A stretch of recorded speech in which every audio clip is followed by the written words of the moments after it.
جمعے کے بارے میں میرے آقا فرماتے ہیں الجمعۃ حج المساکین، یعنی جمعہ کی نماز مساکین کا حج ہے۔ اور دوسری روایت میں ہے کہ الجمعۃ حج الفقراء، جمعہ کی نماز غریبوں کا حج ہے۔ اور سبحان اللہ، مسجد میں ٹھہرنے کی بات ہو رہی تھی، امام غزالی رحمت اللہ تعالی علیہ فرماتے ہیں جو شخص نماز جمعہ کے بعد اگر عصر کی نماز پڑھنے تک مسجد میں رہے اور اگر نماز مغرب تک ٹھہرے تو افضل ہے۔ کہا جاتا ہے کہ جس نے جامع مسجد میں جمعے کی نماز ادا کی وہیں رک گیا اور عصر کی نماز تک ٹھہرا رہا، اس کے لیے حج کا ثواب ہے، اور اگر وہیں رہ کر مغرب پڑھی اس کے لیے حج اور عمرے دونوں کا ثواب ہے۔ یہ ہے جمعہ کا دن، نیکیاں کمانے کا دن۔ تو کوشش کریں کہ یہ جمعہ کا دن خاص نیکیوں میں، عبادت میں، اللہ کی رضا والے کاموں میں گزاریں۔ حضرت حمید عبد الرحمن رحمت اللہ تعالی علیہ اپنے والد سے روایت کرتے ہیں کہ جو شخص جمعے کے دن اپنے ناخن کاٹتا ہے اللہ تعالیٰ اس سے بیماری نکال کر شفا داخل کر دیتا۔ یہ بہت سارے لوگ کہتے ہیں رزق میں بڑی تنگی ہے جناب، کاروبار بڑا مندہ ہے، تو مفتی امجد علی اعظمی لکھتے ہیں کہ جمعے کے دن ناخن ترشوانا مستحب ہے، ہاں اگر زیادہ بڑھ گئے ہوں تو جمعہ کا انتظار نہ کرے، کہ ناخن بڑا ہونا اچھا نہیں، کہ ناخنوں کا بڑا ہونا تنگی رزق کا سبب ہے۔ بڑے بڑے لڑکوں نے بھی، لڑکیوں نے بھی ناخن بڑھائے ہوتے ہیں، پھر کہتے ہیں جناب روزی میں تنگی آ گئی، کاروبار مندہ ہو گیا، گھر میں بڑا پرابلم ہے۔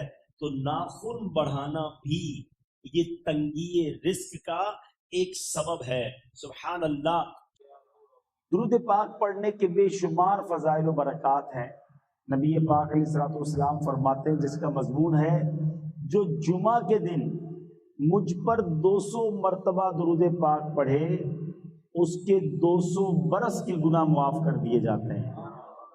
ایک اور جگہ نبی پاک صلی اللہ علیہ وسلم کا فرمان ہے جس کا مضمون ہے اور دنوں کا درود فرشتے مجھ تک پہنچاتے ہیں اور جمعے کا دن پڑھا جانے والا درود بنفس نفیس میں خود سماعت کرتا ہوں۔ یعنی آقا براہ راست جمعے کا درود جو ہے وہ سماعت فرماتے ہیں۔ تو ہمیں چاہیے کہ جمعے کے دن کثرت کے ساتھ درود پاک پڑھیں، محبت کے ساتھ بآواز بلند درود پاک پڑھ لیں۔ صلو علی الحبیب صلی اللہ تعالی علیہ۔ جمعے کے دن پر ہی آج کچھ بات کرتے ہیں۔ نارملی ہم جمعے کا دن ڈے آف فرائیڈے آرڈنری انداز میں گزار لیتے ہیں، تھوڑی سی کوشش کر کے جمعے کی نماز پڑھ لیتے ہیں، لیکن شاید یہ احساس نہیں ہوتا کہ یہ جمعہ ہمارے لیے کتنا بڑا رب کی طرف سے انعام ہے۔ جمعہ جو ہے وہ سید الایام ہے، تمام دنوں کا سردار ہے۔ جمعے کے دن جہنم کی آگ نہیں سلگائی جاتی۔ جمعہ کا جو دن ہوتا ہے اس کی رات کو دوزخ کے دروازے نہیں کھلتے۔ جمعے کے دن کو بروز قیامت دلہن کی طرح اٹھایا جائے گا۔ جو مسلمان جمعے کے روز انتقال کر جائے وہ شہید کا رتبہ پاتا ہے اور عذاب قبر سے محفوظ رہتا ہے۔ اور سبحان اللہ، جمعے کی ایک نیکی 70 نیکیوں کے برابر ہے۔ اسی لیے جب جمعے کے دن حج آتا ہے نا اس کو حج اکبر کہتے ہیں، کیونکہ حج بھی 70 حج کے برابر ہو جاتا ہے۔ ایسی کوئی اسکیم آ جائے، ایسا کوئی معاملہ ہو جائے کہ یار فلاں دن فلاں دنوں کے لیے کوئی اسکیم ہے، یہ کام کرو گے تو پیسے ڈبل ہو جائیں گے، فلاں ملک میں ٹیکس کم ہو گیا تو وہاں سے گاڑی منگوا لو، فلاں ملک میں نیا ماڈل آیا ہے تو ادھر کوشش کرو تو زیادہ پیسے بچ جائیں گے۔ ہم کاروبار میں جہاں جب پروفٹ نظر آتا ہے ادھر کوشش زیادہ کرتے ہیں۔ جمعے کے دن ایک نیکی کریں تو 70 نیکیاں ہیں۔ اب آپ بتائیے کہ مثال کے طور پہ کسی نے ذہن بنایا ہوا ہے کہ میں منڈے والے دن، پیر والے دن کسی مریض کی عیادت کرنے جاؤں گا، ٹیوزڈے کو میں نے فلاں غریب کی مدد کرنی ہے، تو منڈے ٹیوزڈے سنڈے کو جو کام کرنے 2-3 دن پہلے کر لیں اور جمعے والے دن کریں تاکہ 70 ٹائمز ملٹیپلائی ہو جائے. تو اگر میرا اور آپ کا یہ نیکیاں کمانے کا ذہن بن جائے نا تو انشاءاللہ ہم بہت ساری نیکیاں اکٹھا کر سکتے ہیں اور یہی نیکیاں آخرت میں کام آنی. یاد رہے مرنے کے بعد کفن میں جیب نہیں ہوگا اور قبر میں تجوری نہیں ہوگی. میرے اور آپ کے ساتھ جو جائے گی نا چیز وہ ہمارے اعمال ہی جائیں. یہ ہمارا سارا سرمایہ، سارے ہمارے ویزے، پاسپورٹ، ہماری جو بھی دنیا ہے وہی رہ جائے گی. بلکہ بڑی خوبصورت بات کتابوں میں لکھی کہ جب انسان کا انتقال ہوتا ہے تو گھر والے آپس میں بات کرتے ہیں، ایک دوسرے سے پوچھتے ہیں کہ بتاؤ مرحوم نے پیچھے کیا چھوڑا ہے. مگر فرشتے جب بندہ قبر میں جاتا ہے تو آپس میں یہ گفتگو کرتے ہیں کہ بتاؤ مرحوم نے آگے کیا بھیجا ہے. اصل چیز وہ نیکیاں ہیں جو ہم نے آگے کے لیے جمع کر رکھی. اللہ کی رحمت سے ہر ہفتے میں ایوری ویک ہمیں ایک دن ملتا ہے جس میں ہم خوب نیکیاں کما سکتے ہیں. ہمارے بزرگان دین ہر جمعے تلاش کر کر کے نیکیاں کرتے تھے. ہمیں بھی یہ ذہن بنانا چاہیے اور جمعے کے دن کی اہمیت کا اندازہ اس بات سے لگائیں کہ اس دن کی اہمیت اتنی ہے کہ اللہ تعالیٰ نے اس دن کی فضیلت بیان کرنے کے لیے قرآن میں ایک پوری سورت سورہ جمعہ کے نام سے نازل فرمائی ہے. ایک پوری سورت کا نام ہی سورہ جمعہ ہے اور اس میں ارشاد باری ہوتا ہے. اس کا ترجمہ کیا ہے؟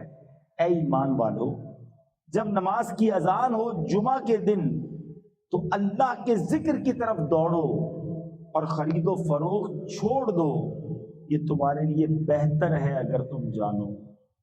تو جمعہ کے لیے سب سے اہم کام نماز جمعہ ہے. کہ حدیث پاک کا مضمون ہے کہ جمعہ کے دن جو سب سے پہلے آتے ہیں وہ ایسے ہیں جیسے جنہوں نے اللہ کی راہ میں اونٹ صدقہ کیا ہو. یعنی آپ سوچیں کہ ہر جمعے اونٹ قربان کرنا آسان تو نہیں ہے، لیکن ہر جمعے آپ اونٹ صدقہ کرنے کا ثواب کما سکتے ہیں جو سب سے پہلے آتے ہیں. اس کے بعد آنے والے ایسا ہے جیسا اس نے گائے صدقہ کی ہو. اس کے بعد آنے والا ایسا ہے، نبی پاک فرماتے ہیں، جیسے بکری صدقہ کی ہو. اس کے بعد آنے والا ایسا ہے جیسے مرغی صدقہ کی ہو. اس کے بعد آنے والا ایسا ہے جیسے انڈا صدقہ کیا ہو. یعنی ثواب کم ہوتا جائے گا.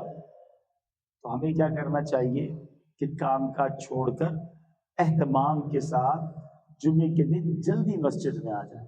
اور ماشاءاللہ سے ایک اور فائدہ یہ بھی ہوگا کہ جو بیان ہو رہا ہوگا وہ بھی سننے کو ملے گا، علم دین بھی ملے گا اور راہ خدا میں اونٹ صدقہ کرنے کا ثواب بھی مل جائے گا.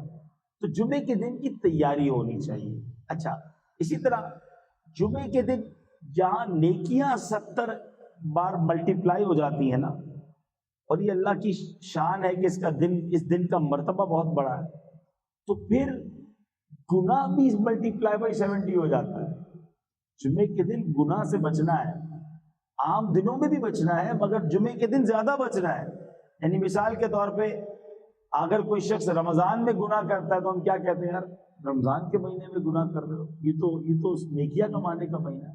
مکہ شریف میں جا کر ایک نیکی 1,00,000 نیکی کے برابر ہے، مگر ادھر گناہ بھی 1,00,000 کے برابر ہے. جس چیز کی تعظیم زیادہ ہوگی نا، اس گھڑی میں، اس مقام میں، اس مہینے میں گناہ بھی زیادہ ناپسندیدہ ہوگا، اس کی سزا بھی زیادہ ہوگی. تو جمعے کے دن بالکل آپ نے اپنے آپ کو گناہ سے بچائے رکھنا ہے کہ کہیں ایسا نہ ہو کہ عبادت تو نہ کر سکے اور الٹا گناہ گار ہو جائیں. ہمارے گناہوں کا میٹر چلتا رہے. اللہ پاک مجھے اور آپ کو گناہوں سے محفوظ فرمائے، گناہ کرنے سے ہم سب کو بچائے رکھے. اب جمعے کے دن کرنے والے کام کیا ہے؟ احادیث میں یہ مضمون ملتا ہے کہ جو جمعے کے دن عمامہ پہنتے ہیں، جمعے کے دن عمامہ پہننے والوں پر اللہ کے فرشتے درود بھیجتے ہیں. تو کوشش کریں کہ کم از کم جمعے کے دن امامہ پہن لیا کرے. اپنے آفس میں رکھ لیں امامہ شریف اور جمعے کے دن پہن لیا کرے. ایک اور روایت میں آتا ہے کہ جمعے کے دن جو امامہ پہنتا ہے بغیر امامے کے 70 جمعوں کے برابر اسے ثواب ملتا ہے۔ آپ میں سے بھی کئیوں کو 60, 70, 80% خطبہ یاد ہوگا کیونکہ ہر جمعے سنتے ہیں، مگر کس کو یہ تجسس ہوا کہ یہ ہر جمعے امام صاحب پڑھتے ہیں، اس میں پیغام کیا ہے، اس کا ترجمہ کیا ہے، اس میں ہمیں کیا جاتا ہے؟ بس سر جھکاتے ہیں، ہاتھ باندھتے سنتے رہتے ہیں، کچھ سو بھی جاتے ہوں گے۔ ارے اللہ کے بندو سوچو تو صحیح کہ ہر جمعے کو سنتا ہوں، آدھا پونا یاد بھی ہو گیا، پیغام کیا ہے؟ دو باتیں، ایک حدیث پاک اور ایک خوبصورت پیغام ہر جمعے کو آپ سنتے ہیں، ٹھیک ہے؟ حدیث ذرا سنیے گا، اللہ کے حبیب علیہ الصلوۃ والسلام فرماتے ہیں البر لا یبلا والذنب لا ینسا والدیان لا یموت۔ سنے میں نے یہ الفاظ، ایسا لگ رہا ہے کہ یار یہ الفاظ تو کانوں میں ہر جمعے آتے ہیں، ٹھیک ہے؟ آگے فرمایا اعمل ما شئت کما تدین تدان، یہ ایک حدیث ہے، ٹھیک ہے؟ اس کے بعد قرآن کی ایک آیت تلاوت ہوتی ہے فَمَن يَعْمَلْ مِثْقَالَ ذَرَّةٍ خَيْرًا يَرَهُ وَمَن يَعْمَلْ مِثْقَالَ ذَرَّةٍ شَرًّا يَرَهُ۔ یہ کانوں نے کئی بار، کہوں کہ سینکڑوں بار سنے ہیں، مگر اس میں پیغام کیسا ہے؟ دل ہلا دینے والا پیغام، بڑا سمجھانے والی بات ہے اس حدیث میں، البر لا یبلا۔ میرے آقا فرماتے ہیں نیکی پرانی نہیں ہوتی، کرتے جایا کرو، یہ نیکی تمہارے اکاؤنٹ میں جمع ہو رہی ہے۔ میں اور آپ بھول جائیں گے، میرا رب نہیں بھولتا، اس کے خزانے بڑے ہیں۔ جہاں نیکی پرانی نہیں ہوتی نا، اگلا جملہ سنو، وَالذَّنبُ لَا يُنسَى، گناہ بھلایا نہیں جاتا۔ میں اور آپ بھول گئے، افسوس یہ ہے، عجیب کہانی ہے، یہ تو ایک عجب الگ ٹاپک ہے کہ آج جس سے ملاقات کرو اس کو 15 سال 20 سال 25 سال پرانی نیکیاں یاد ہیں۔ لوگ ملتے ہیں کہتے ہیں 1990 میں حج کیا تھا، 95 میں عمرہ کیا، 2002 میں فلاں مسجد بنائی۔ آپ کی دعوت اسلامی کے قافلے میں بھی 2005 میں گیا تھا، ساری نیکیاں 15 20 سال پرانی یاد ہیں۔ گناہ کل جھوٹ بولا تھا یاد ہے؟ کل رات کو بدنگاہی ہو گئی تھی وہ یاد ہے؟ پرسوں غیبت کی تھی وہ یاد ہے؟ سالوں تو چھوڑو، ہم گھنٹے پہلے کا گناہ بھول جاتے ہیں۔ مگر حدیث ڈرا رہی ہے، سمجھا رہی ہے کہ دیکھو وَالذَّنبُ لَا يُنسَى، گناہ بھلایا نہیں جاتا۔ تم بھول گئے ہو مگر کہیں لکھا ہوا ہے، جواب دینا ہے۔ اور آگے فرمایا وَالدَّيَّانُ لَا يَمُوتُ، فرمایا کہ جو فیصلہ کرنے والا ہے اسے موت نہیں آتی۔ اللہ کو موت نہیں آنی، میں اور آپ مر جائیں گے۔ جس نے ڈیسیشن لینا ہے، جس نے فیصلہ کرنا ہے، اسے موت نہیں آنی۔ پھر آگے فرمایا اعمل ما شئت کما تدین تدان، کر لے جو کرنا ہے، جیسی کرے گا ایسی بنے گا۔ پھر قرآن کی یہ آیتیں سمجھا رہی ہیں فَمَن يَعْمَلْ مِثْقَالَ ذَرَّةٍ خَيْرًا يَرَهُ، جو ذرہ بھر نیکی کرے گا، بھلائی کرے گا، وہ دیکھے گا۔ وَمَن يَعْمَلْ مِثْقَالَ ذَرَّةٍ شَرًّا يَرَهُ، کہ جو ذرہ بھر برائی کرے گا وہ بھی دیکھے گا۔ یہ اتنا شاندار جمعے کا پیغام ہر جمعے خطبے میں دیا جاتا ہے۔ اللہ کرے یہ دل کی گہرائیوں میں اتر جائے، دروازہ بند کر کے، اندھیرا کر کے، اکیلے میں گناہ کرنے والا سوچے کہ ٹھیک ہے دنیا میں کوئی نہیں دیکھ رہا مگر میرا رب دیکھ رہا ہے، مجھے اس ذرہ بھر گناہ کا بھی جواب دینا پڑے گا۔ لوگ کہتے ہیں چھوٹی سی بات ہے یار، چھوٹا سا گناہ ہے، ٹھیک ہے چلتا ہے، سبھی تو کرتے ہیں۔ نہیں جناب، وہ نکتہ نواز ہے، وہ معاف کرنے پہ آئے تو 100 بندوں کے قاتل کو معاف کر دے، اور وہ پکڑنے پہ آئے تو ایک نکتے پر پکڑ فرما دے۔ ہمیں ڈرنا ہوگا، ہمیں خوف اپنے دل میں طاری کرنا ہوگا، کیونکہ یہ گناہ میری آخرت میں میری پکڑ کا سبب بن سکتے ہیں۔ بالکل اسی طرح چھوٹی چھوٹی نیکیاں سمجھ کے چھوڑ دیتے ہیں، یار سنت غیر موقدہ ہی ہے نا، نفل ہی تو ہے نا، سنت ہی تو ہے نا، ٹھیک ہے درود پڑھنا چاہیے، نہیں پڑھا تو کوئی بات نہیں۔ ارے یار کون اجتماع میں جائے، کون درس میں بیٹھے، صدقہ دینا کوئی واجب تو نہیں، زکوٰۃ تو پوری دیتا ہوں، چھوٹی چھوٹی نیکیاں سمجھ کر چھوڑتے ہو۔ ارے وہ تو کتے کو پانی پلانے والے کو اس سبب سے بخش دیا کرتا ہے، راستے سے پتھر ہٹانے والے کو بخش دیا کرتا ہے۔ فرمایا نا البر لا یبلا، نیکی پرانی نہیں ہوگی، کرتے جایا کرو۔ اللہ کرے کہ یہ ذہن بن جائے کہ بس میں زیادہ سے زیادہ نیکی کروں، تو لوگوں کے دلوں میں خوشی داخل کروں، مسلمانوں کی خیر خواہی کروں۔ اس ایک ہی حدیث پر، ان آیتوں پر میں مزید بھی بہت بات کر سکتا ہوں، لیکن میں نے اشارہ دیا کہ ضرور اس پر توجہ دیں۔ اور ایک شاندار پیغام ہر جمعے میں ہم سنتے ہیں، کیا شاندار وہ پیغام ہے! وہ پیغام ہے الا لا ایمان لمن لا محبت له۔ یاد ہے سب کو؟ جمعے میں سنتے ہو نا؟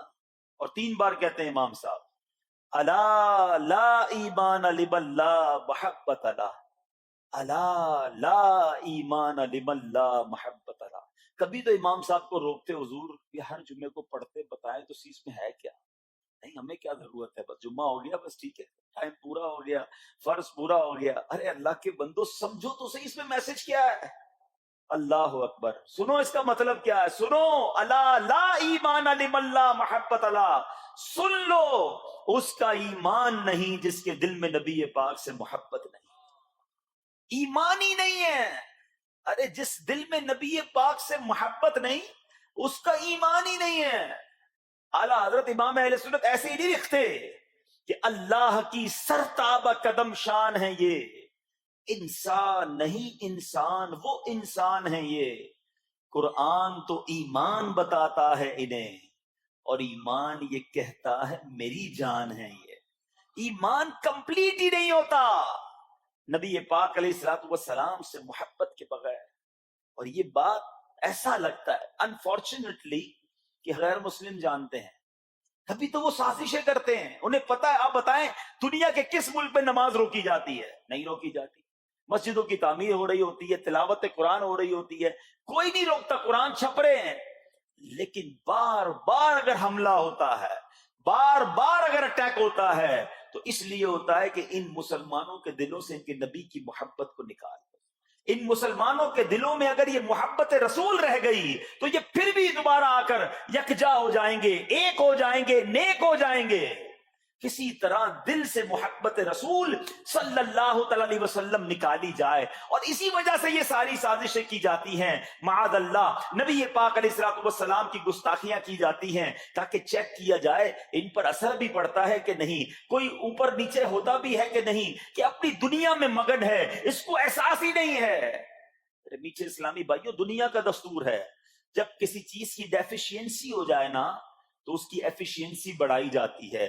مثال کے طور پہ کسی کے جناب جسم میں وٹامن ڈی کم ہو، ہم کیا کرتے ہیں، وٹامن ڈی کی ٹیبلٹس لے کر اس کو پھر بڑھاتے ہیں۔ کیلشیم کی کمی ہو، ڈاکٹر کہتا ہے بھائی تھوڑی کیلشیم کی دوائی پیو، تمہارے اندر کیلشیم کی کمی ہو رہی ہے۔ جب کسی چیز کی کمی کی جائے اس کو بڑھانے کی کوشش کی جاتی ہے۔ اگر یہ دنیا کے چند لوگوں کا یہ پلان ہے کہ مسلمانوں کے دلوں سے عشق رسول نکالو، تو اب میرا اور آپ کا کام یہ ہے کہ انشاءاللہ عشق رسول کو اب اضافہ کریں گے، اب نبی پاک کی محبت میں اور اضافہ کریں گے، سرور کائنات علیہ الصلوۃ والسلام کی محبت پر زندگی گزاریں گے، خود بھی سچے عاشق رسول بنیں، اپنی نسلوں کو عاشق رسول بنائیں۔ اللہ سلامت رکھے میرے پیر و مرشد کو۔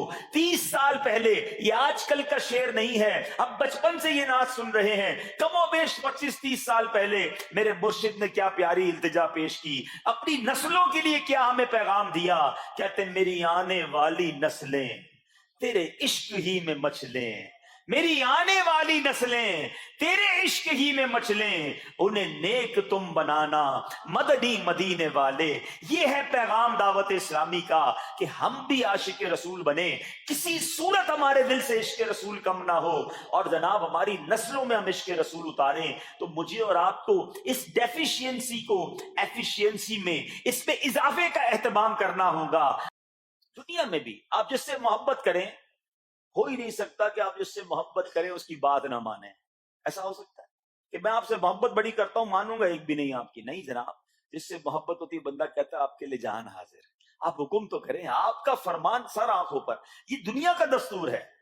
تو اگر آپ واقعی نبی پاک سے محبت کرتے ہیں یا سچے عاشق رسول بننا چاہتے ہیں تو پھر فرمان رسول پر عمل کرنا ہوگا، نبی پاک کے طریقے پر عمل کرنا ہوگا، اطاعت رسول کرنی ہوگی، تبھی آپ سچے عاشق رسول کہلائیں گے۔ یہ ہو نہیں سکتا کہ ایک طرف تو میں نعرہ لگاؤں کہ غلامی رسول میں موت بھی قبول ہے، اور دوسری طرف نبی پاک کا طریقہ قبول نہ ہو، نہ سچ قبول ہو، نہ مسلمانوں کی خیر خواہی قبول ہو، معاذ اللہ، نہ سنتیں قبول ہو، نہ نماز قبول ہو۔ جمعے کی نماز میں مسجدیں فل ہیں، کیا عصر کی نماز میں بھی ہوں گی؟ کیا عصر فرض نہیں ہے؟ کیا مغرب فرض نہیں ہے؟ کیا عشاء فرض نہیں ہے؟ میرے آقا فرماتے ہیں جعلت قرۃ عینی فی الصلاۃ، کہ نماز میں میری آنکھوں کی ٹھنڈک ہے۔ ان گستاخان رسول کو یہ جواب دینا ہے کہ تم جتنی نبی پاک علیہ الصلوۃ والسلام کی معاذ اللہ شان میں گستاخی کرو گے، دنیا میں تو نیست و نابود ہو ہی جاؤ گے، مگر تم دیکھو گے کہ تمہارا ہر قدم ہمارے عشق رسول میں اضافے کا باعث بنے گا، ہمارے انشاءاللہ نبی پاک کے قریب ہونے کا باعث بنے گا۔ آؤ نیت کریں کہ آج کے بعد ہماری کوئی نماز قضا نہیں ہوگی، آج کے بعد زندگی نبی پاک کی سنتوں کے مطابق گزرے گی۔ میرا چہرہ، میرا لباس، میرا کردار بتائے کہ میں کس کا امتی اور کس کا عاشق ہوں۔ ارے مجھے بتانا کیوں پڑے میں کس کا امتی ہوں، مجھے دیکھ کر پتا چل جائے۔ وہ شاعر لکھتے ہیں نا، فنا اتنا تو ہو جاؤں میں تیری ذات عالی میں، حضور فنا اتنا تو ہو جاؤں میں تیری ذات عالی میں، جو مجھ کو دیکھ لے اس کو تیرا دیدار ہو جائے۔ اللہ پاک نبی پاک علیہ الصلوۃ والسلام کے سچے عاشقوں میں ہمیں شامل فرمائے۔ جمعے کا دن ڈھونڈ کر نیکیاں کرنے کا دن ہے، تو ہمیں جمعے کے دن مزید نیکیاں کرنے کی اور اچھی نیتیں کرنے کی توفیق عطا فرمائے۔